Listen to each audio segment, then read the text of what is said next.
Bueno, ok, entonces hay que... Dame.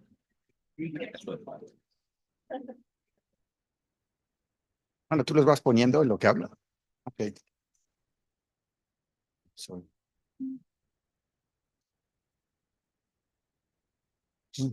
Okay, you got your stuff right there. Perfect. ¿Tengo que conectar esto? No, that one we don't need, right? Which one? This is Ethernet. You want HDMI? It's that one. Okay. You can take that. Put that over there.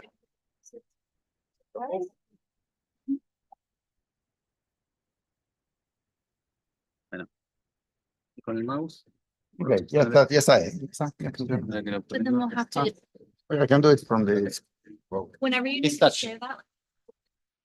But it's, I'll share it let me do it. now. It's, Are you gonna go through it in your introduction? Yeah. that's it. I won't speak at the end. This is gonna take one. Okay. Yeah. Could you use the Zoom link that I sent you? Oh. Okay. Okay, so welcome to the launch of our new global and Latin American Data Hub, an online open data resource designed to offer insights into the economic and political landscape of Latin America and the global economy. The database will be publicly accessible and provides users with a repository of indicators from reputable sources to empower stakeholders from students to policymakers with the tools to make informed decisions. The indicators help identify emerging trends, navigate complex global challenges, and gain confidence in understanding the evolving economic and political landscape. So hopefully, can we?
We have a section on macroeconomic variables where you can, just very easily follow, for example, how the global inflationary episode that took place from 2021 to 2024 evolved in Latin America, and how obviously this global trend of increases in debt to GDP ratios is actually evolving in Latin American countries. There's, a bunch of indicators. There's extremely good visualization tools that you can use. And let me just say a word on why did we put this database together.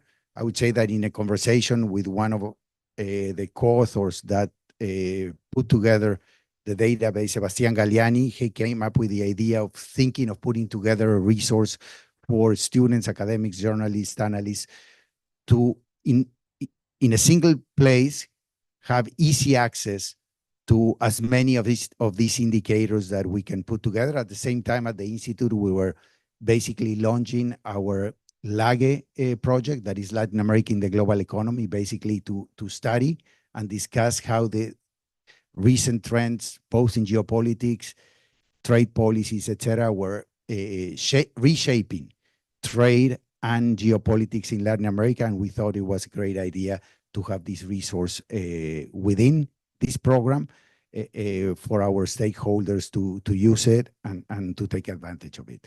Today, we have an extremely good program. We will have Barbara Coachworth, who teaches courses on trade and integration in the Americas, also a course on China and Latin American relations here at Georgetown. She recently joined S&P Global as an expert on international trade. She has a long career in multilateral institutions and the private sector in Fortune 500 companies. Most recently, she served as the executive director of the Visa Economic Empowerment Institute. She received a PhD from Johns Hopkins Science and studied economics and political science at McGill. We have Sebastian Galliani, who, as I said, is a co-author of this database, who is a professor of economics at the University of Maryland and visiting professor at Universidad San Andrés, Argentina. He was a deputy minister of finance in Argentina some years ago. He's a member of the executive committee for the Latin American Caribbean Economic Association, LAC. He has held position at Universidad Torcuato Di Tella and San Andrés.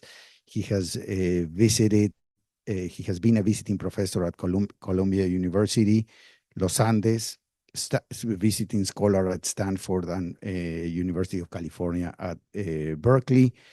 We're very glad to have him here and to have worked with him in putting together this project. Luciano Cohan is a co-founder of AlphaCast. That is our technical partner, are the ones that, basically did all the technical work to set up the database. He's also an economist. He was the Undersecretary of Macroeconomic Planning for Argentina before launching this new endeavor. He has been a consultant for the World Bank, CEPAL, and other multilateral institutions. And finally, Anthony Estederoval is a resident fellow at the Georgetown Americas Institute. He leads a project, the Latin America in the Global Economy project, and he's a senior research fellow at the Barcelona Institute of International Studies. He had a very long career at the IDB, where he was the head of the IDB Migration Initiative and manager of the integration and trade sectors. He holds a PhD in economics from Harvard and a BA in economics from the University of Barcelona. So the program today, we will have first Luciano showing us how the database works. And after that, we will have presentations from Sebastian, Barbara, and Antoni, and hopefully we'll have some time for Q&A at the end. Thanks.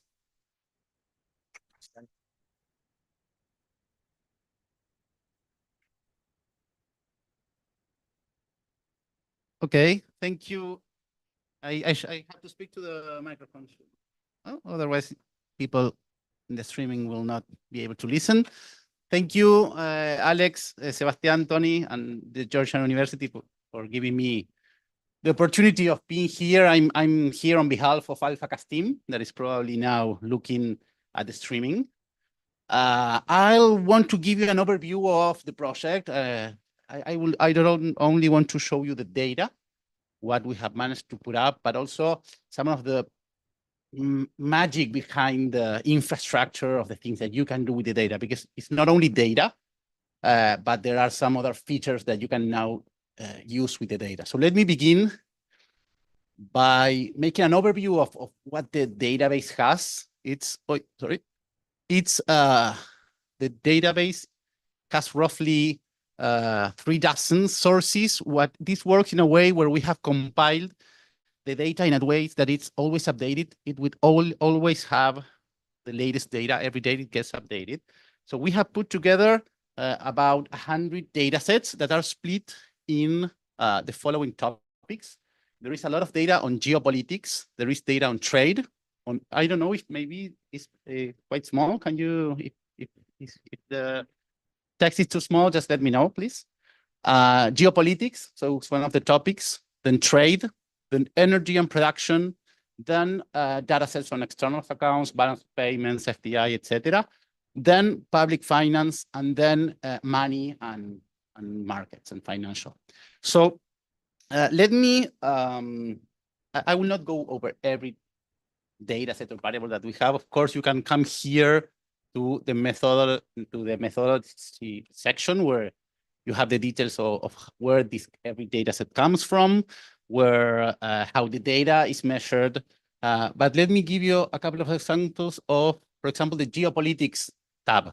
What you have here is we have, for example, data on military spending on UN votes. This is, for example, what Alejandro just showed. Everything here is put in place in these interactive charts. I will come back to the dashboards in a minute.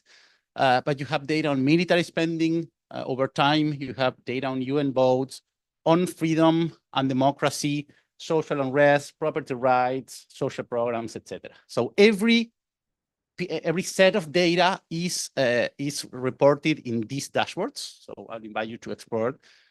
So you can explore the data. It's strange to be using the mouse while looking at that screen. So I probably should be looking at my computer. Everything is put in place in these dashboards. Of course, you can filter the data and see, for example, data for a single country. Let me choose, for example, I want to make sure that there is data for Australia and Austria. Then you can select the country, select the regions, and also what you can find is not only country-specific data, but also regional groupings. And what we have done is you can explore the data through different groupings, and not only regions, but you can use the OECD categories, you can use the IMF categories, etc. So you can explore the data is grouped in many different ways. And of course, depending on the question that you need to ask to the questions, to the data, it depends what you would like to use. For example, the OECD filters here, you have the groups or accessing, well, this may not be the best example. Let me show you, for example, IMF country groups. This is advanced compared to emerging. So for example, you can use this to explore the data. But an interesting here is that, let me show you what's happening behind the hood. I'm not sure if that's the correct sentence in English.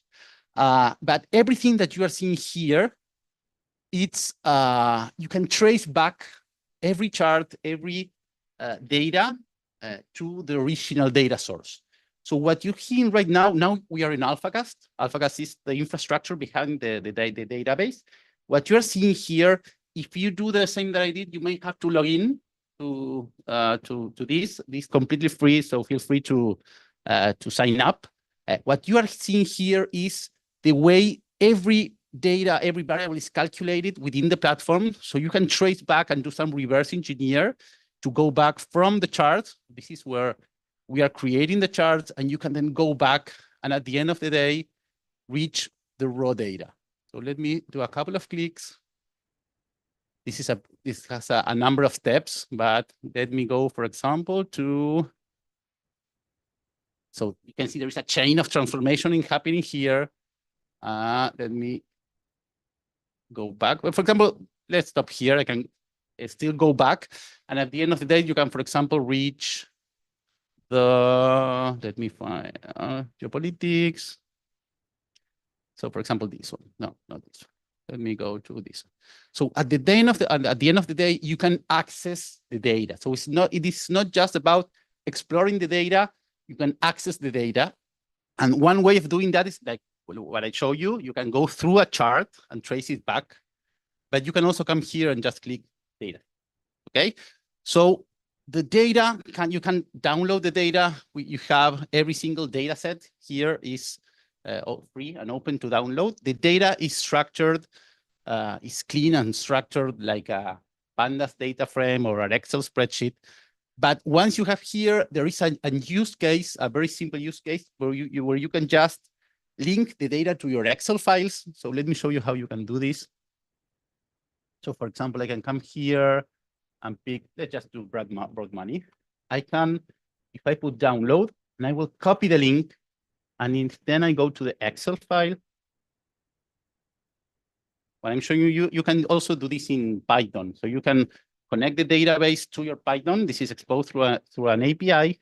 If I come here, I put data, get data from other sources from web, and I will paste the link that I just copied. Second. So what's happening right now is that Excel is being connected to the data, and then you just can click refresh. So you can use this data in your own work, and then you don't have to download the data again. It's just refreshing here, okay? So this is like the basic use case where what you do is you take the data out and you use it yourself, but there are another couple of things that you can do. Let me show you an example. I will, let me choose, for example, the CPI. Where is the CPI? Oh. It's not easy to have the microphone there, the mouse, and have to type consumer. Okay, so I'm picking the consumer price index. So let's say that you don't want the data as it's shown here. You can transform it within the this platform. For example, you can come here. I will not go over every detail, but you can just like define the transformation process. I want to show you the following. This year, we have integrated to AI. So basically what you can do with the data, what you're seeing here is again, what we call the pipeline. This is where the transformation happens, where the data is transformed. I can come here, I'll have to put the microphone down. And for example, right, please calculate the 5-year moving average of inflation.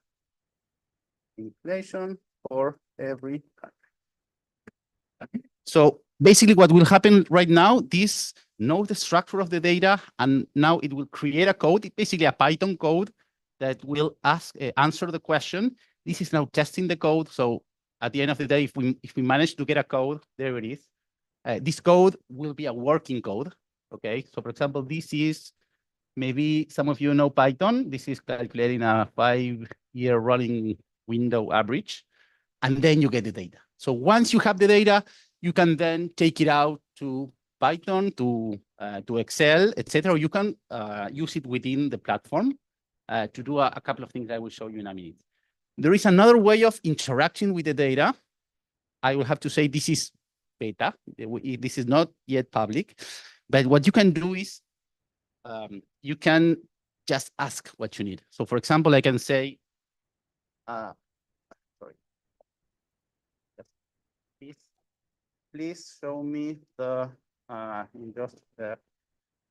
car production in Mexico.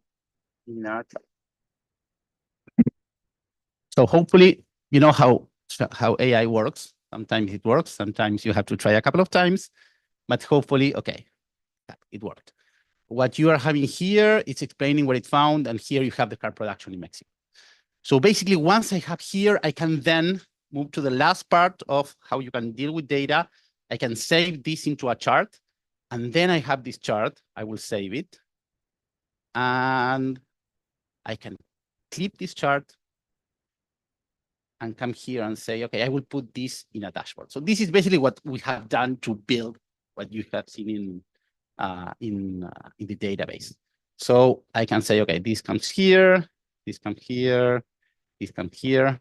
And doing these kind of things, a couple of months, you can, at the end of the day, have something like the database that we have put in place in here. So feel free to explore, feel free to download the data, feel free to give us feedback. Of course, this is a work in process. A lot of new things are already in the pipeline to come in the coming, to be added to the coming months. So I hope you enjoy the database. Thank you.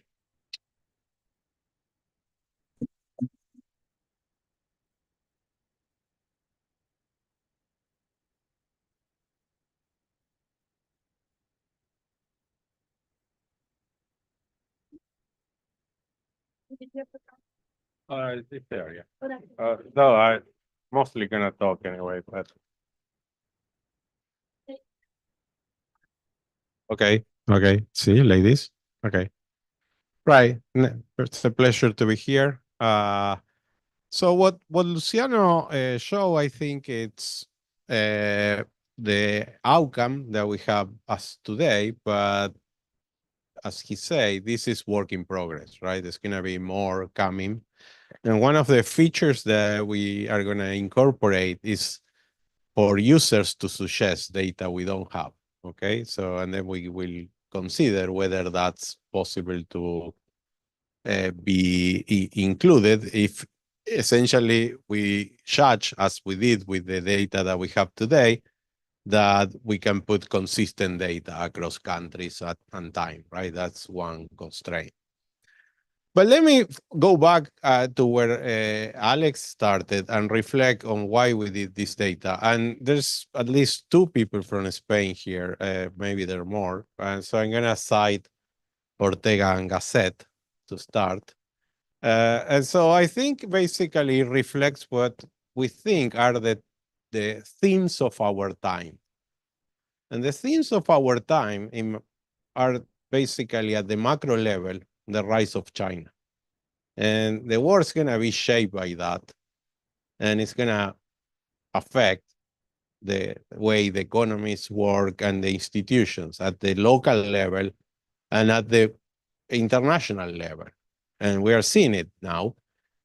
But this change or this rise of a new superpower that is so ideologically different from the actual superpower is something very different from what will happen when US replaced England or when England replaced France, right? So we cannot just go back to history and say, okay, this is what we expect. We will have to live through. And one of the things that we had in mind is how we can sort of monitor this process. So that's why essentially we wanted to integrate economic variables, political variables, and international political variables, right? So the idea was that. And so that is one of the big themes of our time, the rise of China, as I say. The other is at the micro level. So I talk at the macro, right? At the micro level, is basically there's millions of people now participating in every minute of the conversation of where the world is going. And we want that to be more informed at the low cost, right? We wanted to provide this data together so people when go out and put an opinion can just at very low cost check if the data support what they are saying, right? This data is not there. Plus, the other theme is that we now have artificial intelligence, right? So we wanted to integrate that into the data set. And that's exactly what we did, right? We work a lot, well, mostly Luciano, but intellectually at least, we work a lot. And as I say, we put this data set, right? So let me just say that what people is talking about the rise of China is the fact that there is something unusual, right, in this new sort of conflict between two superpowers, China and the US. And one is that it's very different from the Cold War with Russia, because the Cold War with Russia, basically the war completely isolated in two blocks, right? They were the Soviet or the Warsaw Pact, there was the NATO, and then there was the rest of countries. But the rest of countries were not like the global South today. They were not that important. They were much, much smaller relative to the rich countries. So we are in a very different world. When we get to the rise of China, and this is something that probably the US will regret it in the future, but when he did it, it did something very inclusive and democratic. It led China to develop to be a superpower, which is not something that superpowers do. And he did it through a massive process of integration. So that's what makes it very different. Right now, China and the US are heavily integrated, and what one expects is that will make it this conflict less, more even cold than before, right? And I hope so, obviously. I hope so. But we don't know, right? We don't know. There are hot topics out there. So we wanted to monitor that. But still, the other thing that people is predicting is that the level of integration is too high, right? For two countries that are in conflict to run the geopolitics of the war. So we will start to see a process of decoupling. So there's going to be less integration between these two countries. So where we are, where are we going? Well, that's what we want to start monitoring with this data set, as I say, not only economically, because again, I think one of the fascinating things is that you have these two superpowers that, you know, they run big organizations, they lend money to many, many countries, and through lending, they condition those countries, not only through lending, but certainly through lending. But one is supposed to defend certain political institutions and the other doesn't. And that may affect the political institutions, right? Compared to when you have only one super country that was claiming to aim for democracy everywhere. So that's why we included political variables at the domestic level, right? So those we expect also to be shaped by this conflict between these two superpowers. But you see, this first figure, I think, is very telling in one sense, is that this is the share, right, of total trade of China. Maybe let me first say something about the data set that, you know, complemented what Luciano said. One of the things that you can very easily do is to sort of then start to look at not just variables like the time series, right? The time series of this variable or that variable, but how things are started to organize through regions or just by country, right? Say, well, okay, if I think of China, so what is the share of total trade of China? And the share of total trade of China with the United States is large. It's kind of 15, 18%. But it's very stable, right? It's been very, very stable over time. While the United States, contrary to what people may get from Twitter or X, I don't know how you call it today, but it's been deepening its trade with China. It's not going to be reducing it, despite of all the talk about the policies, right? So now the question is it the United States going to keep thinking that this is a good idea when they're going to increase their military conflict with the other country or not? Again, that's the thing that we wanted to monitor, right? But you may expect some decoupling. And then, as we were talking this morning with Alex, so as economists, we will say, yeah, you know, putting tariffs against China is from an economic point of view, is a very bad policy. But then you have to incorporate that there are other objectives, not just economic efficiency, once you think in terms of geopolitics. Of course, I now want to say, and I have papers saying this, that geopolitics should justify any bad economic policy, right? Because obviously it's very easy to say, oh, okay, but this is optimal given my, but still geopolitics exists. We cannot neglect it, right? You can't just, so we have to find an optimal point to analyze efficiency and these considerations, right? And that is part of my research, but I don't know what I'm talking today. The other thing I want to talk is like something that obsesses me, and it was shown before, but it's the military expenditure, because obviously once you get into more conflict and the rise of another superpower is that precisely, you will expect this to increase. So say United States got to spend up to 5%. Actually, if this will go back in time. In the Reagan period, it got almost to 8%, right, of GDP. Right now, it's very low in historical terms.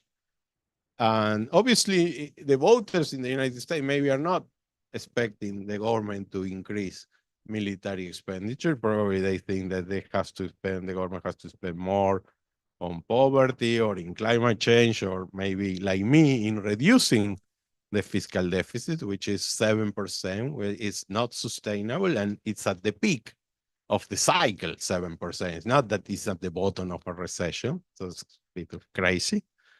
But anyway, I think the United States will have to spend more in military. We have to increase military expenditure if we want to stay a superpower. Now, China spend much less, but as you know, it has now a project of upgrading the military for 1937, right? It has a big project of increasing expenditure.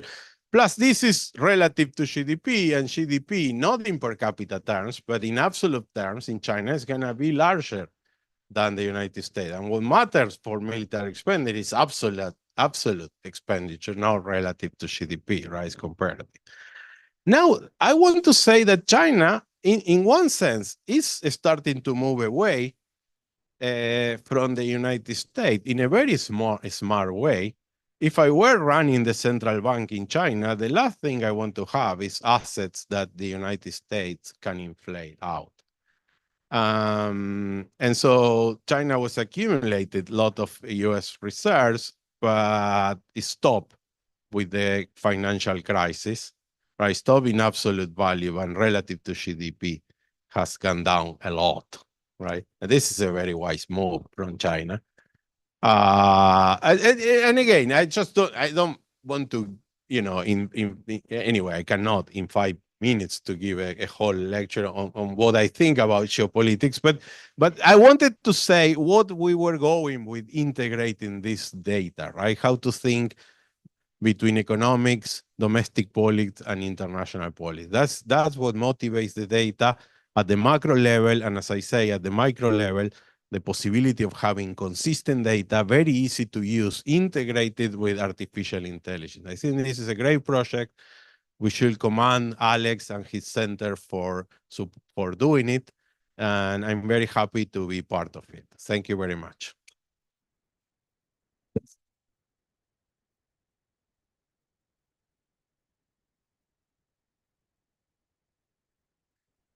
We could get me at the podium. It's going to be lazy. But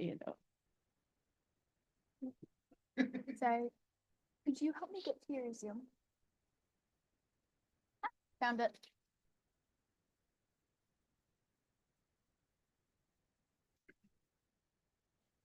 No problem. I mean, this gives people time to absorb all of the big themes that Sebastian introduced.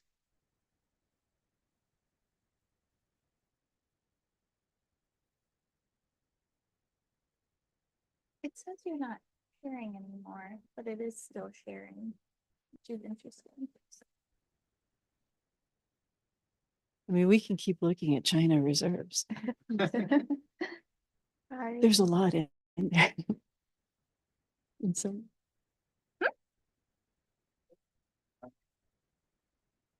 So I'm actually looking to stop sharing. You'll see on the Zoom over here, it's still sharing and I don't know why. So sorry. that's okay. I might leave can- this and then we can just click it and reconnect for the next speaker. Perfect. Works. All right, great. Thank you so much. It's such a pleasure to have been invited to speak at this launch. I think this is a tremendous public good for data users everywhere. I think Sebastian has done a great job of illustrating how important this is to people who are thinking about the big topics that are driving economics and politics and geopolitics today. I think I was invited to look at a slightly smaller level, at a more specific user level. partly because I've been a big data user in a number of different environments at international organizations, at think tanks, at the private sector, and also as an adjunct professor here at Georgetown. And so I just wanted to reflect on some of the maybe very proximate use cases. I also have to congratulate you. I think you could not have timed the launching of this database better. I don't know whether that was intentional, but I do think that there will be lots of people who have lots of questions about how the world is going to operate, what the impact will be on Latin America, being that we're in the Center for Latin American Studies. I'd like to focus on that. And as has been pointed out, it's a tremendous service to give people easily accessible, rigorous, good empirical data to use when answering those questions. So I came up with sort of 5 trends that people might be looking at these days. One is trade. What's going to happen to international trade? We've just had an event in the United States that portends some changes in trade policy. The incoming president has pledged to impose tariffs on the world of up to about 20% for global goods, 60% on goods from China. I teach a class on China, Latin America economic relations. I suspect that my students are looking at what will this portend for their countries and for China. Now, I'm not going to go into what data sources you will use and how to look at that, because I'm right next to and presenting right before Tony Esteva-Derdal, who is an expert on trade and supply chain. So I suspect he'll give you some very good insights. But I think these questions are tremendously important to the region. And I suspect that your trade data will be very widely used. So you've asked for some suggestions for additional data, anything to do with supply chains and anything that will help answer some of those questions, I suspect will be very, very helpful. Second topic that I suspect will be of interest to folks is immigration. What do some of the upcoming policies on immigration mean for the United States, but also for the region? And I think what's really helpful here, I don't know whether you have immigration flows, but I think the really important questions are, what are some of the causes for this immigration? What is going on in countries in the region that leads to outward immigration? What will happen, if there is a deportation, what will people be going home to, and how do we think that will stick? And I think it's important for people to have the information on the geopolitics, on economics, on security, on all of the different factors that you've collected into one database. Another topic, when I was at the Visa Institute, we spent quite a bit of time looking at small businesses, and particularly women-led small businesses. Now, we did our own surveys of women-led small businesses, and that's, you can do that. I don't expect that your database will have that type of specific data, but I found it really helpful to have, or I would have found it really helpful to have one source where I could find information on the context, the economic context in which women in Latin America were operating their small businesses. And I think that anybody who's writing on this topic, which I hope they still are doing, would ask some of those questions. So what is the business environment look like? What are the trade flows? Where should these women be thinking about trading?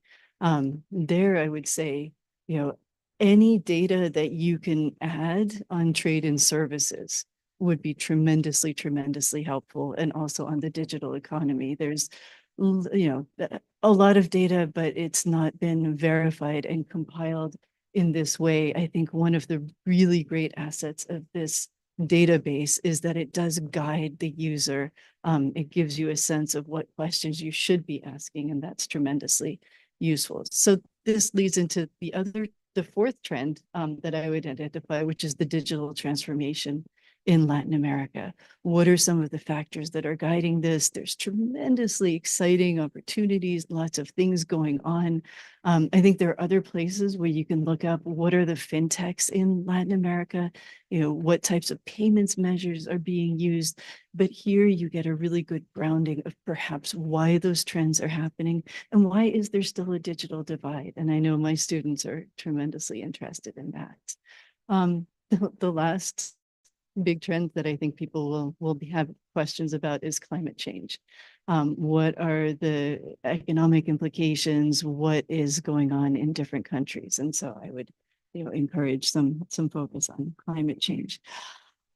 I really want to congratulate the authors of this database, Luciano, for putting this together. I love the fact that you make it easily accessible, the source of the data, so that students can cite both the database and the source of the data. I have one big ask for you, please. I think the AI tool is tremendous. If you could put a way of citing the use of AI just on that page, because I think that people are getting better at doing this, at working with AI. They're not yet as good at citing the use of AI. So you would perform another tremendous act of public service if you would do that. And other than that, I would just say, my only complaint with this database is that it wasn't available at the beginning of the semester. I'm going into a set of student presentations in about half an hour, and I feel badly because I think those students really would have benefited from this. So next year, students will have a leg up. I'll take that into account when grading. Thank you so much. This is a tremendous, and I'll hand over to Tony.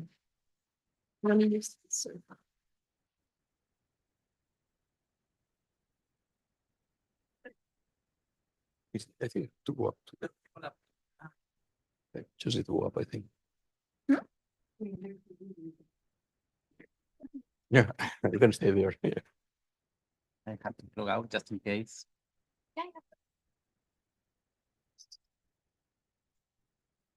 I just want to start saying that I would love to have this database when I start working at IDB as a research assistant. So that's, I think, my life would have been much better. So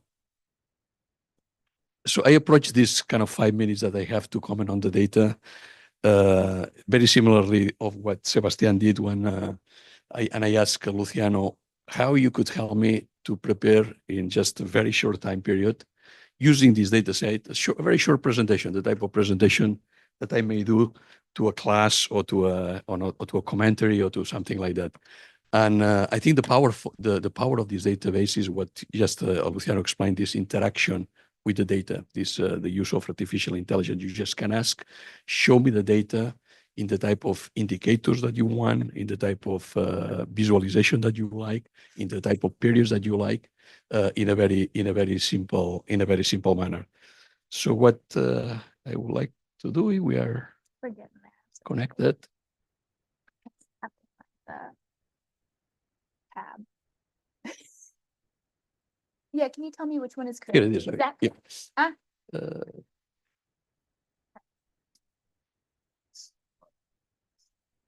That's the one we were on. Yeah. There you are. Thank you very much. So the first I asked like 3 questions to the team of Luciano. That first, I would like to say something about the trends of global trade. How I would like to put together very quickly a graph that I may have all graphs in my PowerPoint, but I just want to update a new one with the latest data that I can have and look at the trends very easily. And the second question I asked, let's look at how I can look at some of the geopolitical factors that Sebastian was mentioning, how those have affected trade in the recent times. How can I look at this very, very quickly using this data? So the first example is this kind of trends of global trade that shows a couple of variables that I could have many others. Here you go. Yeah. Oh, sorry. Yep. So I don't know if it works the clicking here. Yeah.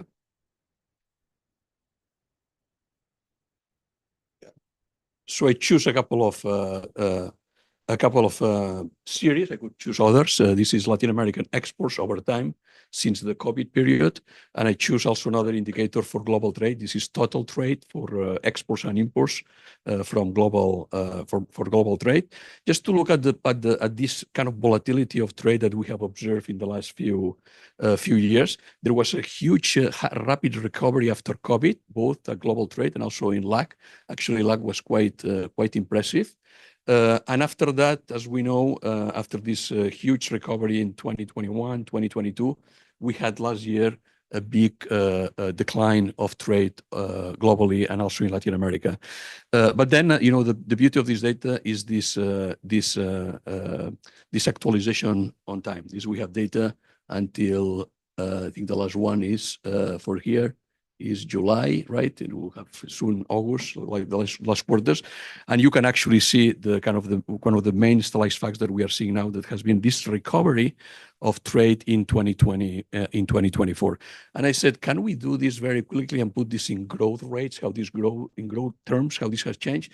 And with artificial intelligence, you just change this very quickly and you just transform a graphic that is in an index to a graphic that is in growth rates, and to look at, in this case, I look at different regions, and here you actually look at the growth rate year to year by different regions in the region, and just basically looking at the growth that has experienced, especially South America and Mexico, as in 2024, and kind of the stagnation is still in Central America. But this is kind of the beauty of this data set, that you just can convert the same data in different ways of looking at the same numbers.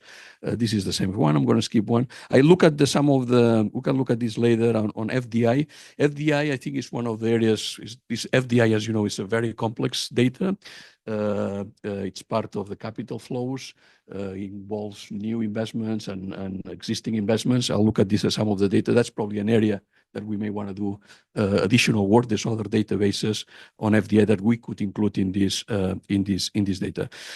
On the geopolitics, I asked the team, can we do a couple of good things? One is look at the political impact or the geopolitical impact of the Russian war on trade, and this is a kind of a classic picture that we have seen many times. I just could update this very quickly from the data set. The data that basically looks at this drop in European trade with Russia that was replaced basically by China, basically because of the sanctions. United States has dropped basically trade. Latin America has more or less get the stand, but if any, has actually increased a little bit. As we know, there has been some trade going on between especially some South American countries and Russia on commodities. So this was a way to use this data to look at this factor. On investment, I was actually looking at one of the kind of stylized facts that we have seen in recent times on investment that is well known, is this overall stagnation of investment in the last decade. Remember that with the financial crisis, what is called now the globalization, the decrease in global economic integration was mostly on FDI. Trade basically remained stagnant after the financial crisis, but the big drop was on FDI, and it has been stagnant over time. Of course, there's a lot of variation across regions, but one of the things that we are start observing now, especially through this geopolitical shock that can be seen in the data, this is some regions, is this fragmentation. Some regions are receiving more FDI and some others are receiving less FDI. Actually, this fact can be seen even better if we can look at sectors. We could actually do this type of graphs. If you look at energy, if you look at some high-tech manufacturing, this divergence in terms of FDI going to different places because of the friendshoring or the reshoring, it's very, very obvious in this type of data. And then the China factor. I'm just going to show you another visualization, powerful, that this was very easy to build from this database. This is basically look at the countries that trade with China comparing with what they trade with the United States. And it's very neat to see how this has evolved when you go back in time. When most countries, this is the 1990s, most of the countries, they trade more with the United States than with China. But this, of course, has been changing over time, now becoming, as you know, the picture that we all know, that China basically is the main trading partner for many, many countries around the world. Very neat visualization of this type of data that can be put together very simple. And a couple of graphs, which are a little bit, has been commented by Sebastián and also by Alejandro. This is, for example, looks at the US imports from Mexico and China. As we know, Mexico is one of the important trading partners for the United States. It's almost $600 billions today. 80% of the exports of Mexico go to the United States. But this data actually in this, I mean, is a well-known fact, but you actually can look exactly when the Mexico took over China as the main trading partner of the United States. This was actually in the, you can see here, that's the month that happens. This is February. Some people say that is 2022, is actually February 2023. That's exactly the month in which exports of Mexico to the United States became larger than Chinese exports to China. And this opens a big discussion, and this I'm going to finish with this, and I will mention something that very important that Barbara mentioned. This how, and this is actually, this is more an analytical graph, very easy to construct from the data set. Again, it's not, you will not find this in the data, but you can construct this very easily. This looks at how the market share of imports of the United States have changed since this is, I took 2017 to today, looking at the decline of market share of China and the gains of Mexico and Vietnam of this market share. This is percentage change of the market share of US imports. This is one of the striking facts of what's happening in the United States. What we don't know with the data, and this I'm going to finish with that, is how much Chinese content is in Mexico's exports to the United States and how much Chinese content is in Vietnam exports to the United States. Actually, when you look at the value added of these exports, the United States still imports a lot from China. The only thing that happened now is that this trade is happening what is called connector countries. Some of the trade comes indirectly through, in this case, Mexico or Vietnam, and you can see actually this. So what we need to know, and this is we don't have in the database, is how much of this trade of Mexico to the United States, which has increased, or Vietnam, how much actually is Chinese value added. This is a database that we have already in the data. It has to be processed to kind of look at trade in terms of value trade. I will mention also two more actually additions, potential additions to the data, go into much more disaggregation. You will not find still in the data, if you look for the specific product, an engine or of an auto, you cannot still not see in this data product level information. The idea is that we will be able to actually fill this is huge databases that requires a lot of processing to actually do this type of analysis, and trading services, which is the other big issue that we know is growing much faster than trade in recent times. But I mean, it's an amazing tool. Hopefully, will be useful for anyone here in Georgetown and also elsewhere using this type of information. Thank you.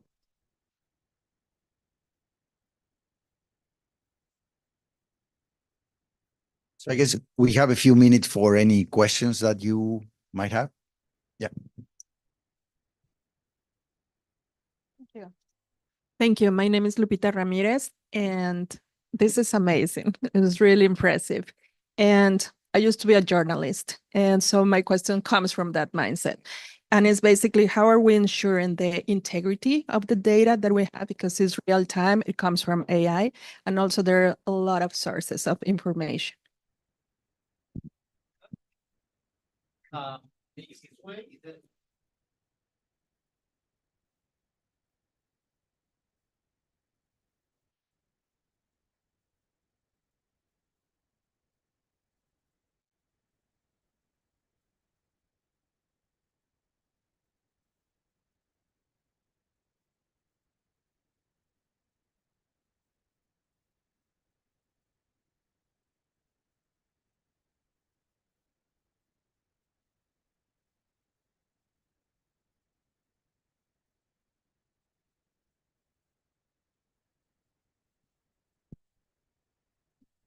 Thank you. And thank you for this amazing data set tool. It was fantastic to be able to like take a look at it and see how just broad it is.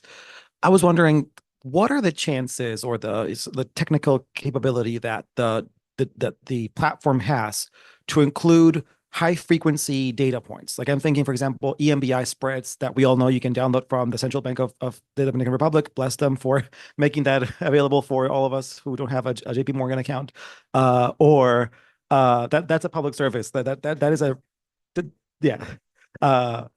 Or for example, looking at like economic uncertainty indicators, like the global geopolitical risk index or the global economic uncertainty index, like these daily, weekly, monthly indicators, because as we move into the next 4 years and the uncertainty and the risks that entails in this brave new world, it'll be very useful to see how these sort of financial, geopolitical uncertainty, daily, weekly, monthly indicators relate also to the data. Is that possible in terms of the ability of the data set? I think many of those that you're mentioning are already on the platform. For sure, the MB, some may be part of the data set because we have created some specific things for this project, but there is more data there that you may find useful. For sure, the MB from the Dominican Republic Central Bank is there. Hopefully, nothing from JP Morgan is listening. But there is a lot. And in fact, I think the uncertainty data is on the database. I think that. But feel free to search for the data.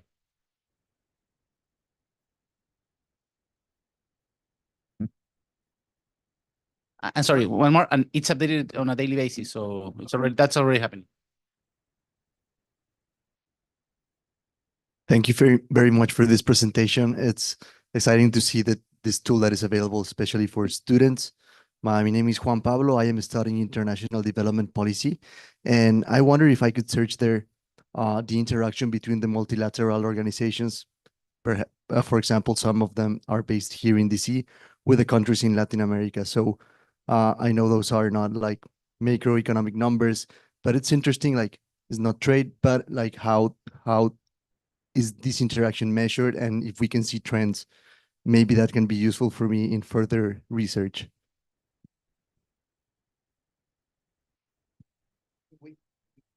We don't have, I think, in the database, lending from, for example, multilateral organizations to different countries. Now that's, I think, might be on the to-do list.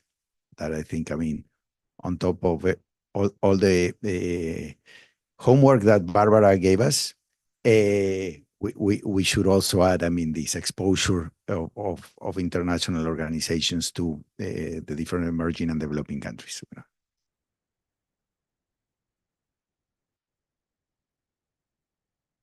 So with that, I mean, let me thank you all for coming. Thanks everybody that was listening through our YouTube channel. And we hope you use a database.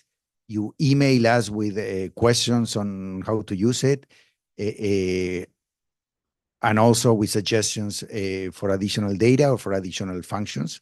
And we will be periodically getting together, analyzing your request, and then updating the database. And let me thank, I mean, Sebastian, Barbara, Tony, and obviously Luciano for coming here to the presentation, and Luciano for coming to DC, and also for all the work we've done in the last year or so. So thanks.